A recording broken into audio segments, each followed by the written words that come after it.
अनुभवी एवं हाई qualified staff के साथ इफेक्टिव स्टडी एनवायरमेंट देने वाली इंस्टीट्यूट यानी IIN institute, third floor, Gulshan tower, Jai Stambh square, Amravati. संपर्क 76 205 33 664। अब आपके सपनों की उड़ान को पंख लगाएगा IIN।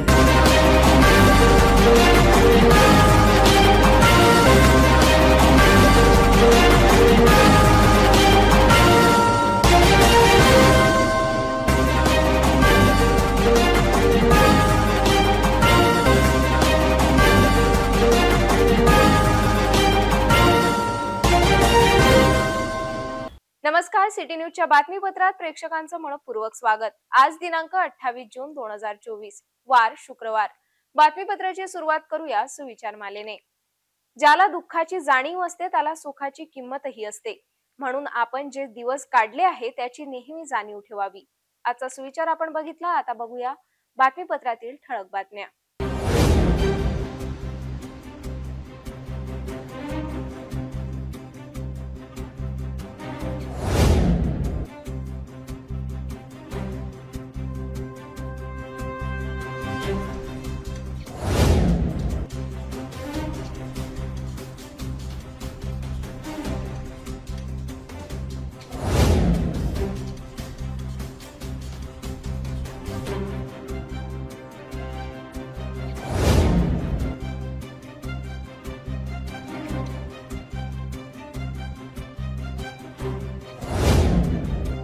आपण ठळक बातम्या बघितल्या। आता घेऊया छोटासा ब्रेक।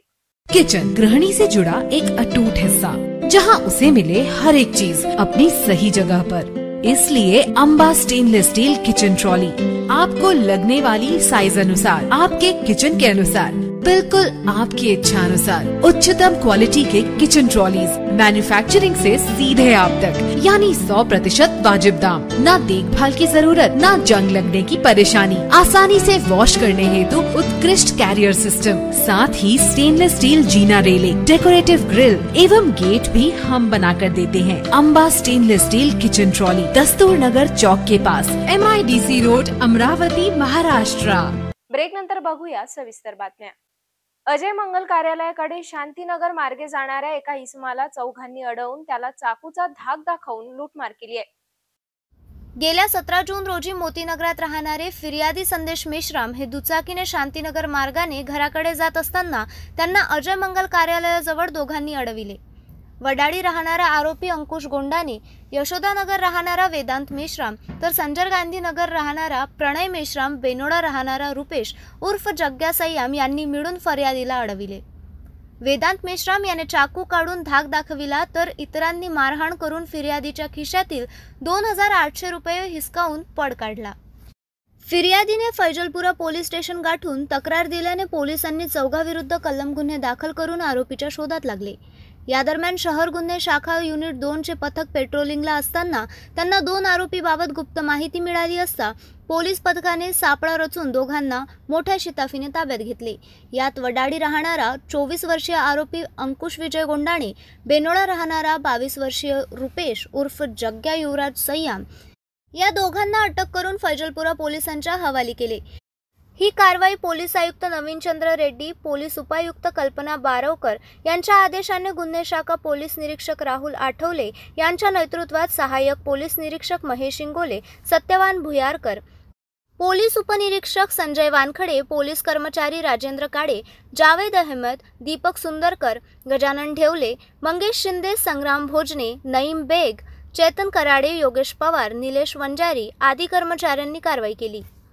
यात सर्व आरोपींनी पळ काढला। या दरम्यान पोलीस स्टेशन येथे गुन्हा दाखल झाला असता शहर गुन्हे शाखेने सापळा रचून पसार झालेल्या दोघांना मोठ्या शिताफीने ताब्यात घेतलाय। अन्य पसार दोघांचा शोध घेणे सुरू आहे। आता वळूया पुढील बातमीकडे। प्रत्येक शाळेत शाळा व्यवस्थापन पाहण्यासाठी शिक्षणाधिकाऱ्यांच्या आदेशावरून शाळा व्यवस्थापन समितीचे गठन करण्यात आले। यात सभा दर 3 महिन्यापासून एकदा घेण्यात येत असताना सभेचे इतिवृत्त मुख्याध्यापकांनी ऑनलाईन करावे असे आदेश आता प्राथमिक शिक्षणाधिकाऱ्यांनी निर्णयाला अनेक शिक्षण संघटनेने विरोध दर्शविला आहे। स्थानिक स्वराज्य संस्थेच्या शाळेत व्यवस्थापन पाहण्याकरिता शाळा व्यवस्थापन समितीचे गठन करण्यात आले आहे।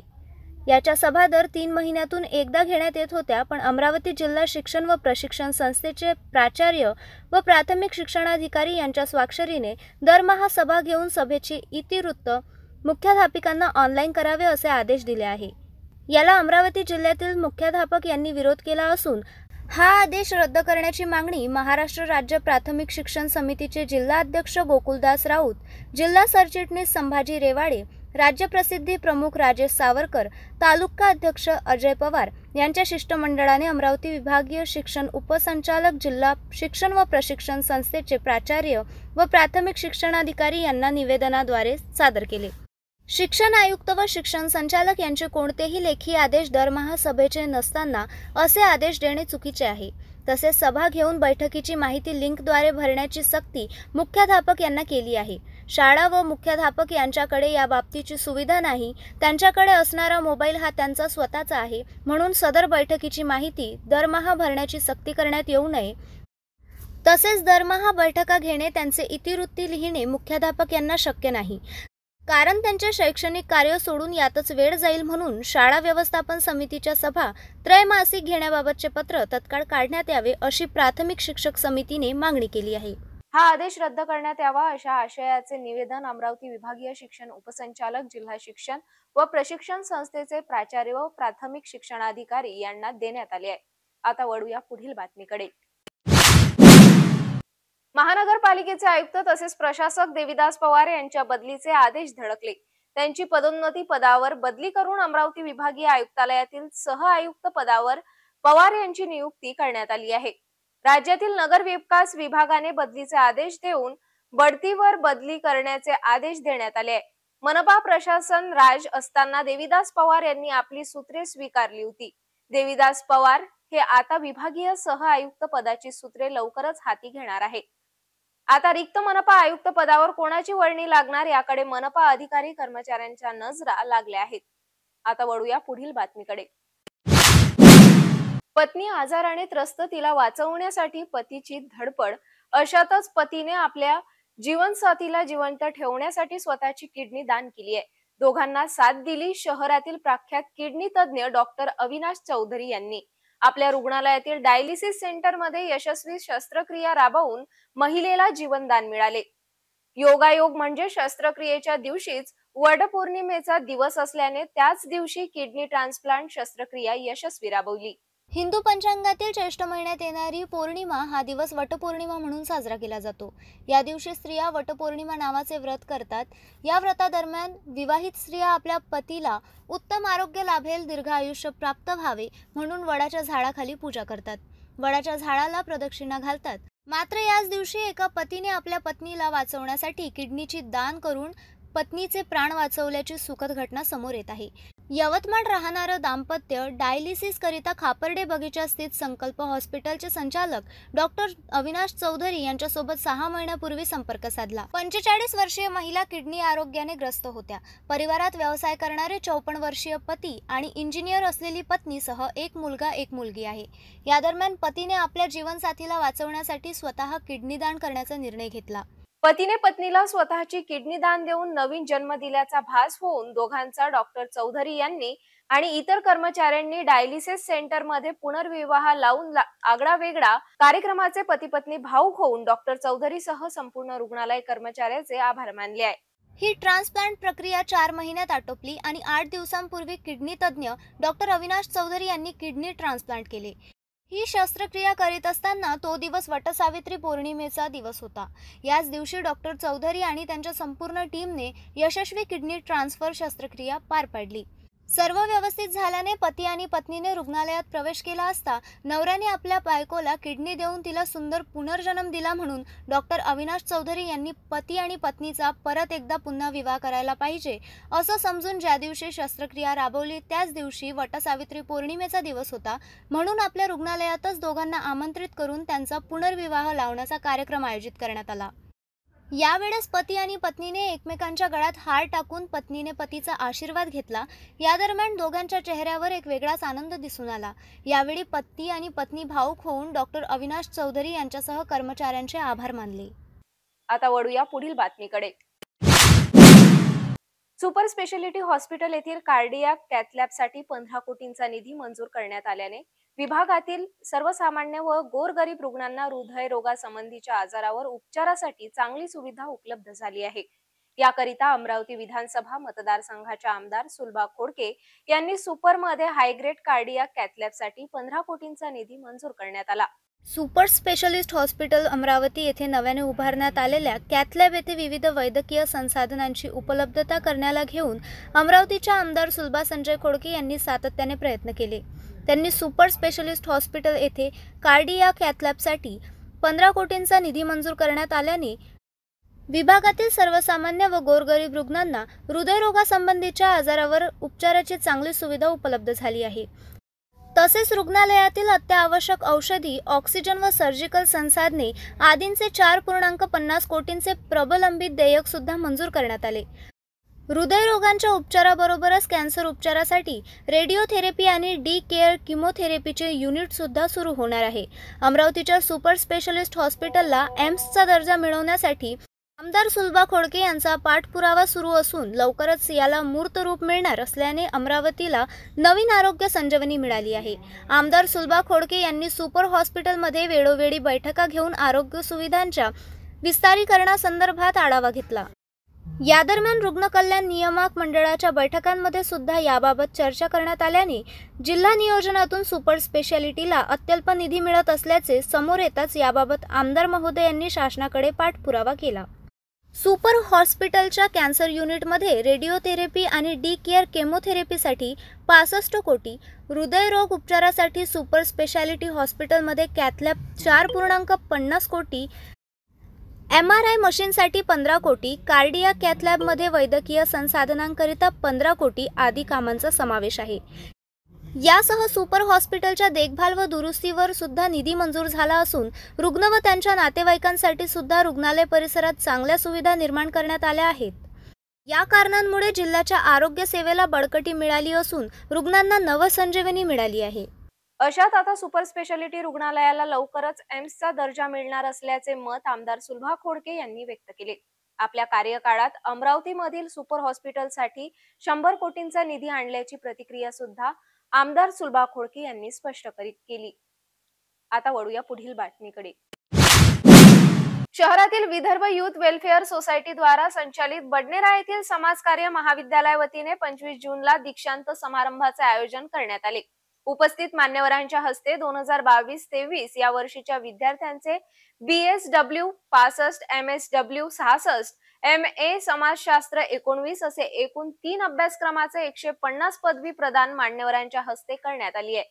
Vidarbha youth welfare society Amravati द्वारा संचालित समाज कार्य महाविद्यालय बडनेरा अमरावती येथे दिनांक 25 जून 2024 रोजी दुपारी 1 वाजता दीक्षांत समारंभ कार्यक्रमाचे आयोजन करण्यात आले होते। या कार्यक्रमाचे अध्यक्ष डॉक्टर अनिल देशमुख, माजी प्रभारी प्राचार्य प्राध्यापक डॉक्टर राजेंद्र देशमुख, कला वाणिज्य महाविद्यालय नांदगाव खंडेश्वर हे होते।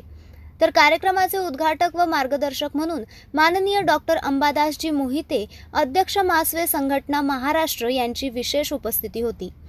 दीक्षांत समारंभात 2023-24 या वर्षाच्या विद्यार्थ्यांचे BSW 65, MSW 66, MM समाजशास्त्र 19 असे एकूण 3 अभ्यासक्रमाचे 150 पदवी प्रदान मान्यवरांच्या हस्ते करण्यात आले। संत गाडगेबाबा अमरावती विद्यापीठाच्या गुणवत्ता यादीत 3 क्रमांकावर आकाश दिनेश गादे, 4थ्या क्रमांकावर निकिता संजय गाठे, 6व्या क्रमांकावर स्नेहा संजय गाठे, तर 8व्या क्रमांकावर प्रांजल राजेंद्र कुऱ्हाडे व साक्षी सुभाष भांगे या 5 विद्यार्थ्यांनी बाजी मारली। तसेच समाज कार्य पारंगत मधून कुमारी अनुजा बबन नांदणी गुणवत्ता यादीत 9व्या क्रमांकावर प्रावीण्य मिळवले आहे। तसेच MA समाजशास्त्र या विषयात देखील 2 विद्यार्थ्यांनी रुपेंद्र टिकाराम आत्राम व कुमारी दर्शना सुभाषराव बले यांनी देखील गुणवत्ता यादीत प्रावीण्य मिळवून महाविद्यालयाचे नाव उंचावण्याचे उत्कृष्ट कार्य या विद्यार्थ्यांनी केले। यावेळी समाजकार्य महाविद्यालयातील सहकारी प्राध्यापक वृंद डॉक्टर विशाल गजबिये, प्राचार्य शिवाजी तुपेकर, डॉक्टर अनिता पाटील, प्राचार्य युवराज खोळसकर, डॉक्टर रोहित येवतीकर, डॉक्टर मेघा कनाटे इत्यादी प्राध्यापक वर्ग उपस्थित राहून विद्यार्थ्यांना शुभेच्छा दिल्या।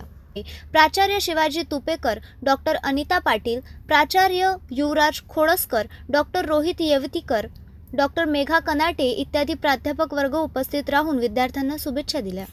विद्यापीठाच्या गुणवत्ता यादीत 3 क्रमांकावर आकाश दिनेश गादे, 4थ्या क्रमांकावर निकिता संजय गाठे, 6व्या क्रमांकावर स्नेहा संजय गाठे तर 8व्या क्रमांकावर प्रांजल राजेंद्र कुराडे व साक्षी सुभाष भांगे या 5 विद्यार्थ्यांनी बाजी मारली आहे। या गुणवत्ता प्राप्त विद्यार्थ्यांचा यावेळी सन्मान करण्यात आला। भेटूया एका छोट्याशा विश्रांतीनंतर।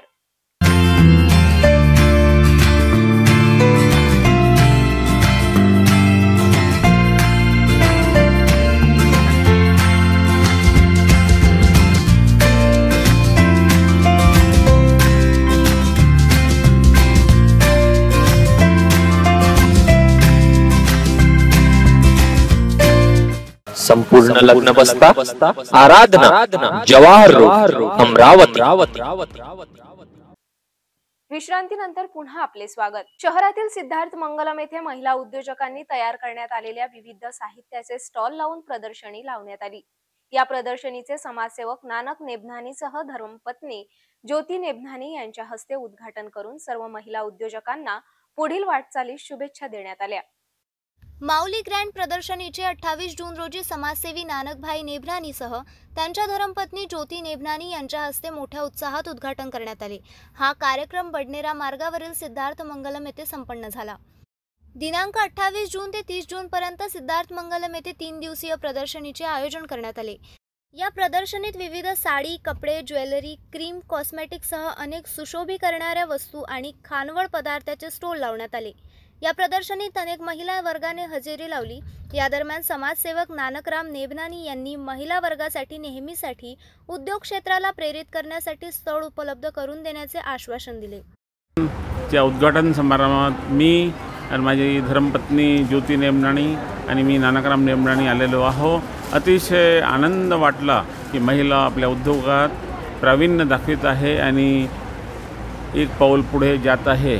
मी माननीय एकनाथ शिंदे मुख्यमंत्री महाराष्ट्र राज्य त्यांच्यासोबत मी असतो। महाराष्ट्राचा मुख्य समन्वयक आहे सिंधी सेलचा। मी एकनाथ शिंदे साहेबांना सांगणार की प्रत्येक जिल्ह्याच्या ठिकाणी, तालुक्याच्या ठिकाणी असा एक मार्केट महिलांसाठी उभारावा जे त्यांना विनामूल्य देण्यात यावा व तिथे त्यांना उद्योग करायची संधी द्यावी। त्यावर कोणताही प्रकारचा टॅक्स लावू नये आणि त्यामध्ये महिलांना जास्तीत जास्त कोणता टॅक्स न लावता सबसिडी त्यांना देण्यात यावी आणि महिलांना बळकट करावे जेणेकरून ते आपल्या मुलांना पतीच्या तर आमदानी असतेच पण यांची आमदानीमुळे त्यांचे जे पुत्र आहे पुत्री आहे त्या शिक्षणात भर पडेल आणि चांगल्या प्रकारे ते डॉक्टर होतील, इंजिनियर होतील, IPS होतील, हे होतील असा त्यांना एक प्रोत्साहनाची संधी देण्यात यावी असे मी प्रयत्न करेन। त्यांनी स्वतः अनेक स्टॉलची पाहणी करून साहित्याची सुद्धा खरेदी केली। या दरम्यान लावण्यात आलेल्या स्टॉलच्या आयोजिका महिलांचे नेबनानी यांनी कौतुक केले। येथील प्रदर्शनीला अमरावतीकरांनी भेट द्यावी असे आवाहन सुद्धा नेबनानी यांनी केले। या ठिकाणी स्वाती बडगुजर, चित्रा मलांगे, स्वाती बोरवार, आरती रोडगे, अरुणा भोंगडेसह अनेक महिलांनी आपल्या साहित्यांचे स्टॉल लावले। ही 3 दिवसीय प्रदर्शनी 28, 29, 30 स्थानिक सिद्धार्थ मंगलममध्ये ही छोटे उद्योजक असतात की जे घरामध्ये उद्योग करतात त्या उद्योगांना चालना मिळावी म्हणून ही 3 दिवसीय प्रदर्शनी आम्ही लावले। पण शासनासाठी आणि सन्माननीय नानकदादा हे आमचे मोठे दादा आहेत, ते शासन दरबारी एकनाथजी शिंदे यांचं प्रतिनिधित्व करतात। मी त्यांना हक्कानं असं म्हणेन की दादा आम्ही तुमच्या बहिणी आहोत। आम्ही त्यांना हक्कानं असं म्हणेन की भविष्यामध्ये आम्हाला स्वतःची अशी एक जागा असावी की 3 दिवस नाही, 8 दिवस नाही, वर्षभर आम्ही तिथे बसून आमचा स्वतःचा जो व्यवसाय तो तिथे लावावा आणि आमची सुद्धा जी मुलं आहेत ती शिकावीत आणि समृद्ध व्हावी। कारण उद्योजकाला जर प्राधान्य दिलं, महिलांना जर प्राधान्य दिलं तर महिला हे कुटुंब नाही समाज नाही पूर्ण राष्ट्र घडवू शकते। इतकी ताकद ही महिलांमध्ये असते। महिला उद्योजकांना उच्च स्तरावर सरकार वतीने पाठबळ मिळावं याकरिता आपण प्रयत्न करणार असे आश्वासन सुद्धा नेबनानी यांनी दिले। आता वळूया पुढील बातमीकडे। समाजातील सर्व घटकांना खुश करण्यासाठी अर्थमंत्र्यांनी लांबलचक बजेट सादर केलंय। याचा अर्थ महाराष्ट्रातील सर्व जनता या सरकारवर नाराज आहे। सरकारला माहिती आहे हे त्यांचे शेवटचं बजेट आहे। या बजेटमध्ये मांडलेल्या गोष्टी पाळायच्या नाहीत त्यामुळे आश्वासनांची खैरात करणारं बजेट आहे. निवडणुकीचा जाहीरनामा बनवण्याचा प्रयत्न आहे, अशी प्रतिक्रिया सादर करण्यात आलेल्या बजेटवर आमदार यशोमती ठाकूर यांनी स्पष्ट केली. यासोबतच निवडणुकीच्या पार्श्वभूमीवर सरकारने वारेमाप लोकप्रिय घोषणा केल्या आहेत. मात्र या घोषणा केवळ घोषणाच राहणार आहेत. निवडणुकीच्या पार्श्वभूमीवर केवळ आश्वासनांची खैरात करून जनतेला मतांसाठी गाजर दाखवण्याचा हा केविलवाणा प्रयत्न सरकारच्या वतीने केला गेला आहे, अशी प्रतिक्रिया माजी राज्यमंत्री ॲडव्होकेट यशोमती ठाकूर यांनी स्पष्ट केली. पावसाळी अधिवेशनाच्या दुसऱ्या दिवशी विधिमंडळ परिसरात विरोधी पक्ष आक्रमक झाले. विरोधी पक्षाच्या आमदारांनी आंदोलन करत अर्थसंकल्पात शेतकऱ्यांच्या वाट्याला येतील अक्षता, महायुती सरकारने केली दक्षता असे म्हणत मुंबई येथे विधिमंडळाच्या पायऱ्यांवर आघाडीच्या आमदारांनी जोरदार निदर्शने केली. महाराष्ट्र दरडोई उत्पन्नात 6व्या क्रमांकावर गेला आहे. गुजरात महाराष्ट्राच्या पुढे गेला आहे. कृषी व संलग्न क्षेत्राचा विकास दर 2.50% जास्त घटला. सेवा क्षेत्रातील विकास दर 4.2% घटला आहे. यावरूनच हे अधोगती सरकार आहे, अशी घोषणाबाजी विरोधांनी केली.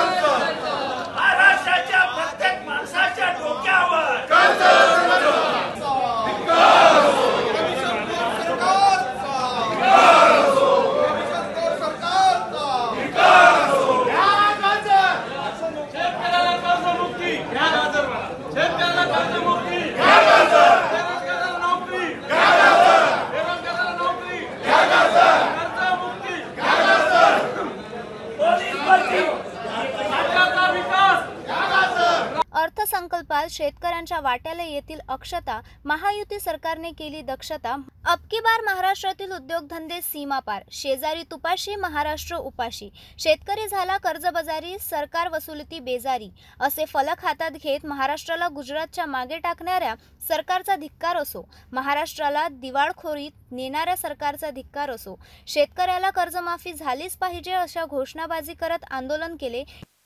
वळूया पुढील बातमीकडे. आता अमरावती ग्रामीण हद्दीतील अनेक तालुका पातळीवर सर्रासपणे वरली जुगार व्यवसायाला उधाण आल्याचे दिसून येत आहे. ग्रामीण भागातील तो कोण पिंटू ज्याच्या कंट्रोलमध्ये हाच व्यवसाय धडाक्यात चालत आहे. पोलीस अधीक्षक साहेब देणार का लक्ष, करणार का धडक कारवाई, असा सवाल आता ग्रामीण भागातील सुज्ञान नागरिक करीत आहे. वरली जुगार व्यवसायात पैसे हरल्याने अनेकांनी नैराश्यपोटी जीवन संपविले. अशातच याच अवैध व्यवसायाला ग्रामीण भागातील अनेक तालुक्यात तर चांगलेच उधाण आले आहे. याच व्यवसायाचे अनेक व्हिडिओसह जुगाराच्या चिठ्ठी देताना असे अनेक व्हिडिओ आमच्याकडे प्राप्त झाले आहेत. अशा वरली जुगारांच्या अनेक सुज्ञ नागरिकांनी गुप्त तक्रारी सुद्धा स्पष्ट केल्या आहेत. असेच वरली जुगार व्यवसाय ग्रामीण भागातील अनेक भागात खुलेआम सुरूच आहे. एका तालुक्यात तर पिंटू जो एका ठिकाणी 7 वर्षांपासून ठिय्या देऊन वरली जुगाराचे सेटिंग करतो. अशांवर पोलीस अधीक्षक विशाल आनंद करडी नजर टाकून त्यांचा पर्दाफाश करतील का? ग्रामीण भागात सुरू असलेल्या वरली जुगारावर धडक कारवाई मोहीम राबविणार का, असा सवाल आता ग्रामीण भागातील सुज्ञ नागरिक करीत आहेत. आता वळूया पुढील बातमीकडे.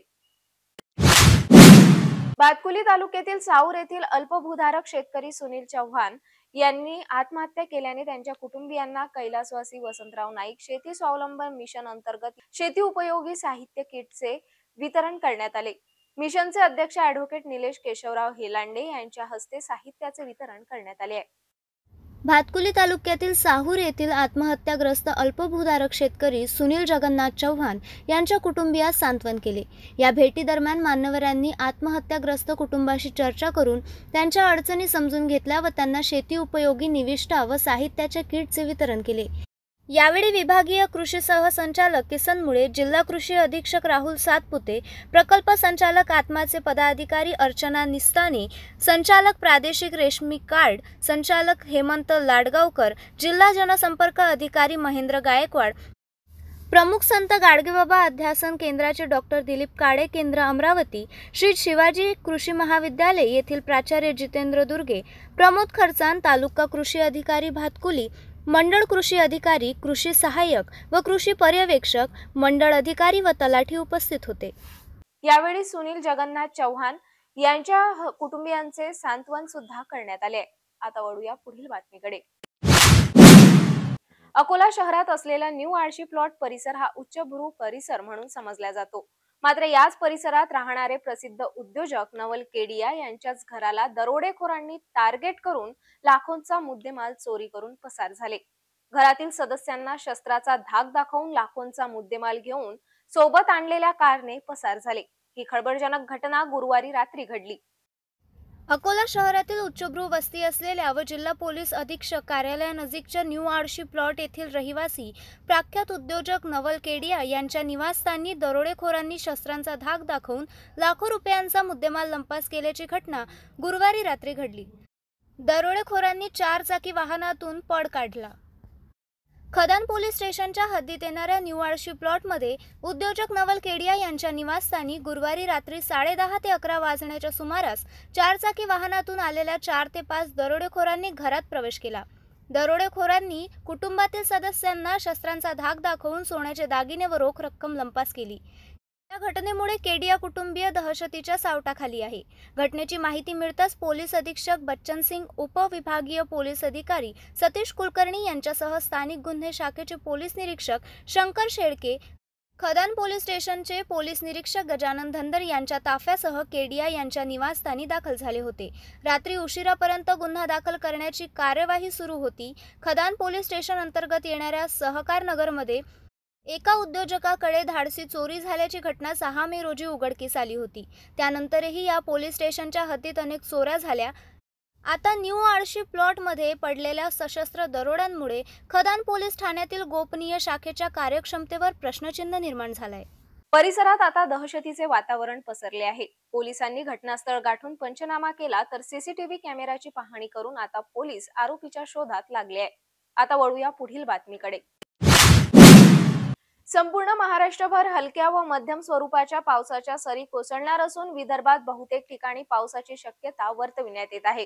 काही ठिकाणी हलक्या व मध्यम ते कुठे भारी स्वरूपाचा पाऊस पडणार असल्याची शक्यता सुद्धा हवामान तज्ज्ञांनी वर्तवली आहे. महाराष्ट्र किनारपट्टी ते केरळ किनारपट्टी कमी दाबाचा द्रोणीय पट्टा आहे. गुजरात 4.5 किलोमीटर उंचीवर चंद्रकार वारे वाहत आहेत. या चंद्रकार वाऱ्यात पासून बिहार पर्यंत कमी दाबाचा द्रोणीय पट्टा आहे. नमस्कार, मी प्राध्यापक अनिल बंड, श्री शिवाजी कृषी महाविद्यालय अमरावती. सध्या मध्यवर्ती गुजरातवर चक्राकार वारे निर्माण झालेले असून गुजरात ते बिहार मार्गे मध्य प्रदेश कमी दाबाचा द्रोणीय पट्टा निर्माण झालेला आहे. याच्या प्रभावामुळे विदर्भात पुढील 4-5 दिवस हलका मध्यम ते काही ठिकाणी भारी पावसाची शक्यता निर्माण झालेली असून पश्चिम विदर्भात बहुतेक सर्व जिल्ह्यामध्ये पुढील 2-3-4 दिवस चांगल्या पावसाची शक्यता आहे. तसेच आज अमरावती जिल्ह्यामध्ये 10 ते 20 मिलीमीटर पाऊस पडण्याची शक्यता आहे. त्याचप्रमाणे सध्या ढगाळ वातावरण राहणार असल्यामुळे तापमानात घट येणार असून वातावरण आल्हाददायक राहणार आहे. तरी ज्या शेतकऱ्यांनी यापूर्वी पेरणी केलेली आहे त्यांना याचा फायदा होईल. तसेच एक चांगले पाणी झाल्यावर शेतकऱ्यांनी उरलेली पेरणी करून घ्यावी, म्हणजे काही प्रॉब्लेम येणार नाही. धन्यवाद. अकोला, यवतमाळ, वाशिम, अमरावती, बुलढाणा आदी जिल्ह्यात हलक्या व मध्यम स्वरूपाचा पाऊस पडणार असा अंदाज श्री शिवाजी कृषी महाविद्यालयाचे हवामान तज्ज्ञ प्राध्यापक अनिल बंड यांनी वर्तवली आहे. जाता जाता पुन्हा एकदा आजच्या ठळक बातम्या.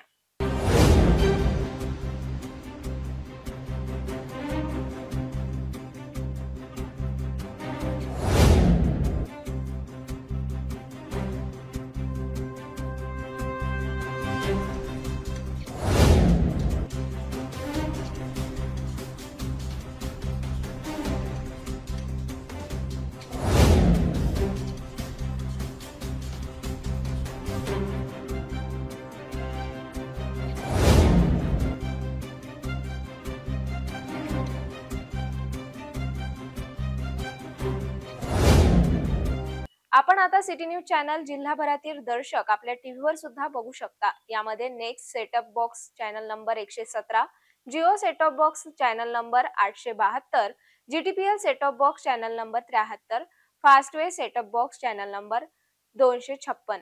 जर आपल्या टीव्हीवर सिटी न्यूज चॅनल दिसत नसेल तर आपण आपल्या केबल ऑपरेटरशी त्वरित संपर्क करावा. आपण सिटी न्यूज केबलच्या व्यतिरिक्त YouTube, Facebook, Instagram आणि X वर सुद्धा बघू शकता. याकरिता सोशल मीडिया अकाउंट सबस्क्राईब करा, फॉलो करा, लाईक करा. YouTube अकाउंट सबस्क्राईब करण्याकरिता सबस्क्राईब बटनला क्लिक करा आणि बेल आयकॉन दाबायला विसरू नका, कारण सर्वात आधी समाचार आपल्यापर्यंत पोहोचणार आहे. तसेच सिटी न्यूजचे फेसबुक पेज लाईक करा, इंस्टाग्राम आणि एक्स हँडल फॉलो करा. आपण व्हॉट्सअपवर सुद्धा सूचना देऊन न्यूज प्राप्त करू शकता. व्हॉट्सअप नंबर स्क्रीनवर येत आहे. हे बातमीपत्र एवढ्यावरच थांबूया. पुन्हा भेटूया नवीन घडामोडींसोबत. नमस्कार.